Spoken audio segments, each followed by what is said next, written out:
అయోధ్యలో బాలరాముని ప్రాణ ప్రతిష్ఠ సందర్భంగా దేశ విదేశాలలో ఉన్నటువంటి ఎంతోమంది గొప్ప గొప్ప ప్రముఖులందరూ కూడా ఈ కార్యక్రమానికి హాజరయ్యారు.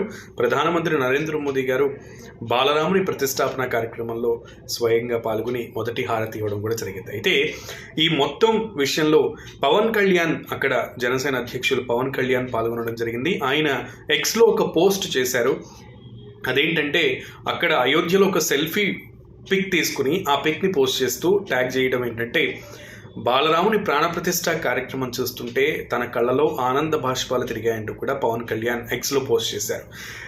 ఈ పోస్ట్ ఇప్పుడు ఆసక్తికరంగా మారింది, సర్వత్రా చర్చనీయాంశమైంది. ఎందుకంటే దేశం ఐక్యతను చాటి చెప్పిన దినోత్సవంగా, అలాగే 500 ఏళ్ల సుదీర్ఘ ప్రయాణం తర్వాత వేచి చూసినటువంటి తరుణంలో 500 ఏళ్ల తర్వాత రాముడు మళ్ళీ అయోధ్యలో అలా ప్రతిష్ఠింపబడటం, హిందూ మత ఆచార వ్యవహారాలని పాటించేటువంటి వాళ్ళందరికీ కూడా చాలా గొప్ప విషయం, గొప్ప దినం అంటూ కూడా ఈరోజు అందరూ అనుకుంటున్న క్రమంలో సెలబ్రిటీలు కూడా దీనికి అతీతం కాదంటూ కూడా వాళ్ళు కూడా వాళ్ళ యొక్క అభిమానాన్ని చాటుకుంటూ, రాముడి మీద ఉన్నటువంటి భక్తి పారవస్యాన్ని చాటుకుంటూ కూడా ఇలా పోస్టులు చేస్తున్న క్రమంలో పవన్ కళ్యాణ్ కూడా అంతే భావోద్వేగంగా ఒక ట్వీట్ చేయడం ఈరోజు అందరినీ ఆకట్టుకుంటున్నటువంటి విషయం. ఈ క్రమంలో పవన్ కళ్యాణ్తో పాటు మెగాస్టార్ చిరంజీవి, అలాగే ఆయన సతీమణి సురేఖ, అలాగే mega power star Ram Charan Tej కూడా ఈ కార్యక్రమంలో పాల్గొన్నారు. అలాగే చంద్రబాబు నాయుడు, మాజీ ముఖ్యమంత్రి, ఈ కార్యక్రమంలో పాల్గొన్నారు. ఇక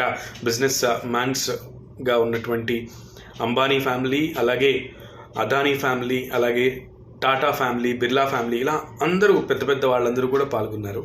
అండ్ సినీ నటి కంగనా రనౌత్ కూడా గులాబీ వాన జల్లు కురిపిస్తుంటే హెలికాప్టర్ల నుంచి జై శ్రీరామ్ జై శ్రీరామ్ అంటూ కూడా భక్తి పార్వస్యంలో మునిగితూ ఆ జై శ్రీరామ్ అంటున్నటువంటి అరుస్తున్నటువంటి భక్తి శ్రద్ధలతో అరుస్తున్నటువంటి చాంటింగ్ అనేది ప్రజలందరినీ కూడా ఆకట్టుకున్నటువంటి విషయం. అందులో ఈ రెండు విషయాలు కూడా ఇప్పుడు ప్రజల్ని బాగా ఆలోచింపజేస్తున్నాయి అన్నమాట.